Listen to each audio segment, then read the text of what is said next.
Alright, M Sports Crew, we are back. In the first video, I gave the keys for Notre Dame to win this game. Now I'm going to get into what I feel like Miami needs to do to win this game against Notre Dame on Sunday night. So, first thing is this. We need to run the ball. I know Shannon Dawson, he likes to air raid. He wants to throw it down the field. But I felt like there were times last year when he got away from running the balls. One game that sticks out, all Miami fans, we know that last game against Syracuse. We were up 21-0. Run the fucking ball. Stop feeling like you need your quarterbacks to have 300 to 400 yards a game. Like, they don't need to pass it for that much. Listen, they also said that it might possibly rain Sunday night, so you want to run that ball. Once again, I said this before, Notre Dame gets turnovers. You want to keep them out the game. You want to keep this crowd in the game, pumped, going. Run the ball. Control the clock. That's the biggest thing for this game for me is like run the ball. Keep Notre Dame, Jeremiah, Love, Price off the field. You want to keep them off the field as much as possible. Make sure that they need to stretch. Keep them off the field. All right? Which will set up the pass with Carson back in that wide receiver group and those tight ends with Elijah Lofton, with Malachi Tony, with JoJo Trader, with CJ Daniels, with Tony Johnson, with Joshua Moore, with these guys, Ray Joseph. All these wide receivers you have, really, it will set it up. If you can run the ball, it's going to set up the pass. And I really want to see what Shannon Dawson's going to do, how he's going to create these mismatches with these linebackers, with the cornerbacks, because Notre Dame has a very strong secondary. I'm really interested to see what he does. And does he lean on running the ball? Because Shannon Dawson sometimes, he likes to get away from things that are working, in my opinion. And I want to see if he creates different plays, creates motions, like having wide receiver go in motion, reverse plays. Like sometimes last year, just watching this team, even though the offense was really good, it was very predictable what they were going to do. We knew there was going to be a wide receiver screen passer, Xavier Restrepo, Isaiah Horton. It was going to be 24 dive to Mark Fletcher, Damian Martinez. Sometimes it was just very predictable. I want to see him switch it up and get creative, and especially against a team like this, Notre Dame, their defense. This is probably the best defense we're going to play all year. So in the regular season, right? You have to get creative, but run the ball. You want them to prove, can your defensive line stop my offensive line? I believe Miami offensive line is just as good as Notre Dame, if not better. Run the ball. And if they can't stop the run, keep running the ball. That's going to help out, especially if it rains. It's going to help out a lot. Obviously, they got to protect the ball, don't lose the ball, but that's a part of it too. All right? So that's what I want to see from Shannon Dawson. This is really a coordinator's game to me for Miami. Maybe not as much as for Notre Dame, but this is about Shannon Dawson and Corey Heatherman. Now, Corey Heatherman, for him, it's about stopping or limiting the Notre Dame running game with Jeremiah Love and Jadarian Price. Listen, if you can hold Jeremiah Love under 100 yards and Price as well, you can win this game. You just can't let him have explosive plays. If Jeremiah Love he's running off 30 to 40 yards each time he touches the ball, we're not winning this game. It's real simple. If you can't stop it or limit Jeremiah Love and Price, you're not winning this game. All right, so I'm interested to see how Corey Heatherman, his game plan for this is his defensive game plan. In my opinion, I will stack the box. Now, of course, you got to trust that this secondary that you brought in is ready. Even with on top of O.J. Frederick with Damari Brown, do you believe your secondary can match with their wide receivers? Now, based off of talent, based off of what I'm hearing, based off the things that we are seeing when it comes to Miami secondary, it's supposed to be 1,000 times better than what it is last year. And if that's the case, I'm stacking the box. You got to prove your offensive line has to prove they can beat my defensive line with Bain, with Mesidor, with Justin Scott, if he takes himself to that next level, a former 5-star, with Davis Blay, with Ahmad Moten, with Armando Blunt, with Marquise Lightfoot. You have all these guys. It's time to finally show it. With your linebackers, with Torrey, Bassine, Popo Aguirre, with all these guys, can you stop the run?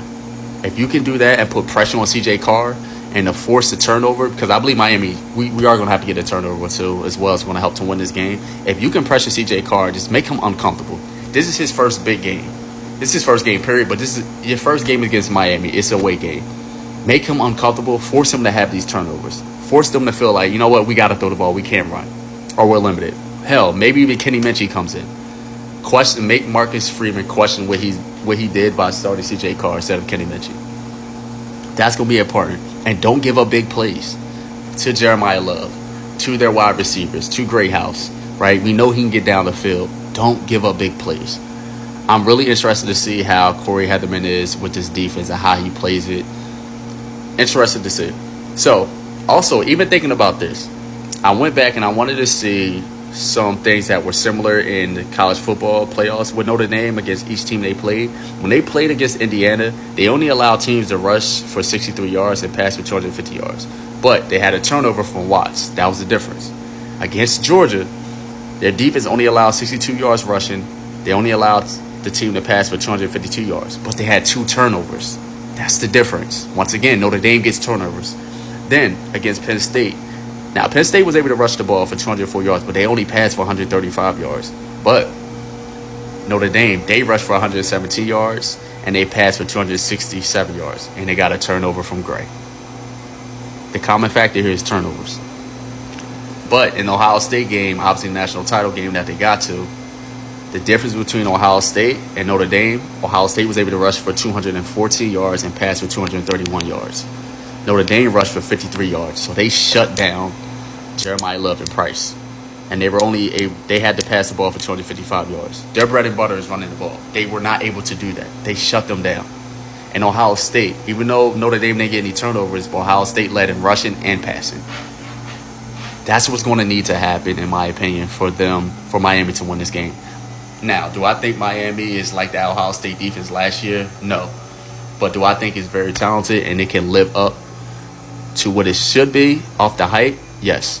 The question for me with Miami is, you know you have a really good team when you can look at every position and see top three round draft picks. When I think about the offensive line, we know with Maui Noah and Markel Bell. I'll start with Maui Noah. We know he can be a first round pick.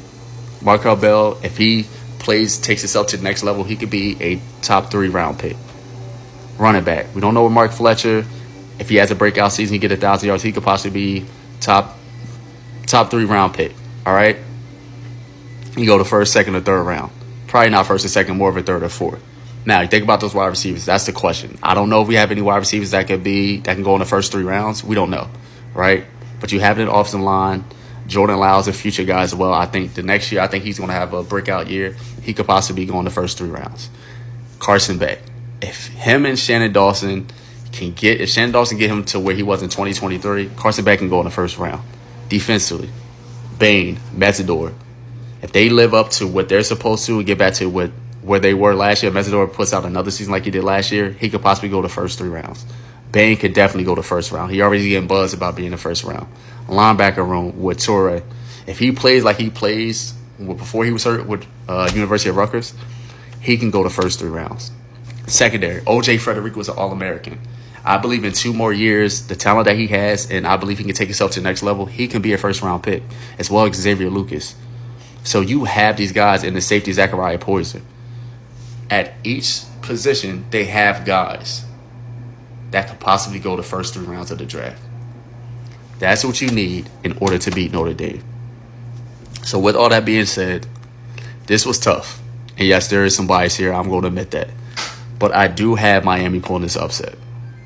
And the reason why for that is, I don't know what CJ Carr is, but I believe Miami, if they can limit Notre Dame and get turnovers on that defensive end, they can win this game. If Miami can run the ball, they can win this game. I think this game is going to be a lot closer than what people believe, and I believe Miami is a lot closer in talent than what people really realize against Notre Dame.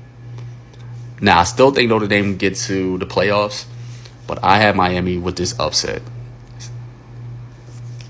Put in the comments now, who do you have winning this game, Miami or Notre Dame? Can't wait for this game. I'm excited.